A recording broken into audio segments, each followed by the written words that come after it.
এ কেমন নির্মমতা! সামান্য সম্পত্তি আর টাকার লোভে নিজের গর্ভধারিণী মাকে পিটিয়ে বাড়ি থেকেই বের করে দিল ছেলে ও তার বউ। ৩ বছর আগে বৃদ্ধা সৈয়দা শান্তি নাহারের স্বামী মারা যান, রেখে যান স্ত্রী, ৩ ছেলে ও ১ মেয়েকে। স্বামীর মৃত্যুর পর জরুরি প্রয়োজনে জমি বিক্রি করে ৫২ লাখ টাকা বড় ছেলে সৈয়দ জানে আলম স্বপনের কাছে রাখেন শান্তি নাহার। কিছুদিন পর চিকিৎসার জন্য বড় ছেলের বাড়িতে যান মা। সেখানে আরও অসুস্থ হয়ে পড়েন তিনি। এরপর চিকিৎসার কথা বলে মাকে অপরিচিত একটি ঘরে নিয়ে যান জানে আলমের পরিবারের সবাই। জানতে চাইলে সে ঘরটিকে হাসপাতাল বলে জানান তারা।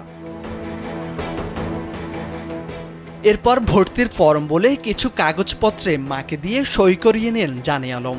কিন্তু কিছুটা সুস্থ হওয়ার পর মা জানতে পারেন বাড়ির ৩ শতক জমি হেবা দলিলের মাধ্যমে জানে আলম লিখে নিয়েছেন নিজের নামে।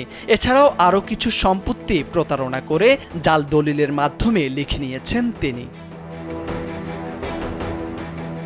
শান্তি নাহার জানতে পারেন কেবল সম্পত্তি না, জমানো টাকাও আত্মসাৎ করেছে বড় ছেলে ও তার পরিবার। কিন্তু বিপত্তি ঘটে জমি ও টাকা ফেরত চাইতে গিয়ে। জানে আলম সবকিছু ফিরিয়ে দিতে অস্বীকৃতি জানালে মামলা করার হুমকি দেন মা। এরপরে মাকে এলোপাতাড়ি কিল ঘুষি ও লাথি মেরে ঘর থেকে বের করে দেন তিনি। মাদারীপুরের পূর্ব ডাসার গ্রামে ঘটে এমন নির্মম ঘটনা। শান্তি নাহারের আরেক ছেলে সৈয়দ মুক্তি তাকে উদ্ধার করেন। পরে বড় ছেলের বিরুদ্ধে আদালতে মামলা করেন মা। আমারে মাইর আমার জায়গা সম্পত্তি টাকা পয়সা যেখানে যা ছিল বাবা সব নিয়ে আমারে মাইর বের করে ঘরে থেকে বের করে দিছে। আমার মা দীর্ঘদিন আমার বড় ভাইয়ের সঙ্গে ছিল। বড় ভাইয়ের সঙ্গে থাকাকালীন সময় মার কাছ থেকে মাদারপুরে যে বাড়ি ছিল আমার বাবার করা, সেই বাড়িটা বড় ভাই তার নামে করে নিয়ে গেছে এবং ব্যাংকে অনেক টাকা পয়সা ছিল, সেগুলা বড় ভাই আস্তে আস্তে তার মার কাছ থেকে সেগুলা আত্মসাৎ করছে। এই বিষয়ে অভিযুক্ত জানে আলম জানান, অভিযোগটি সম্পূর্ণ মিথ্যা ও বানোয়াট। জমি বিক্রি করে তার মাকে টাকা দেওয়া হয়েছে। ছোট ভাইয়ের বিরুদ্ধেও সম্পত্তি আত্মসাতের অভিযোগ করেন জানে আলম। না দাদা, এরকম কোনো বিষয়, এটা একটা সম্পূর্ণ মিথ্যা বানোয়াট একটা ঘটনা। এটা আমার ছোট ভাই মুক্তি তো মাকে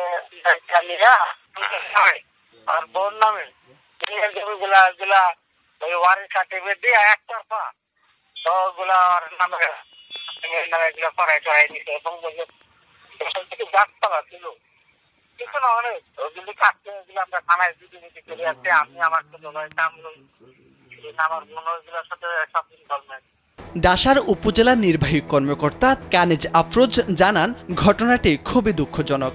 মাকে তার সন্তান মারধর করবে, এটি সভ্য সমাজে মেনে নেওয়ার মতো নয়। অভিযুক্ত সন্তানের বিরুদ্ধে আইনগত পদক্ষেপ নেওয়া হবে। ছেলে তাকে মারধর করেছে, এই বিষয়টি তো অমানবিক। আমরা অভিযোগ পেয়ে তাকে এই বিষয়ে কোনো সহযোগিতা করা যায় কিনা পরবর্তীতে আমাদের ঊর্ধ্বতন কর্তৃপক্ষকে জানিয়ে, এছাড়া তার জোর করে তার জমি বুঝে লিখে নেওয়া বা ভুল বুঝিয়ে তার জমি লিখে নেয়, এই বিষয়টিতেও আমরা সহযোগিতা করতে পারবো।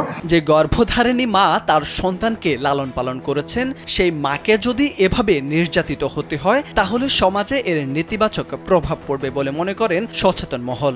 সম্পত্তি বন্টনের মাধ্যমে পারিবারিক সংকটের সুষ্ঠু সমাধান চান এলাকাবাসী। মোর্শেদ আলম, কালবেলা।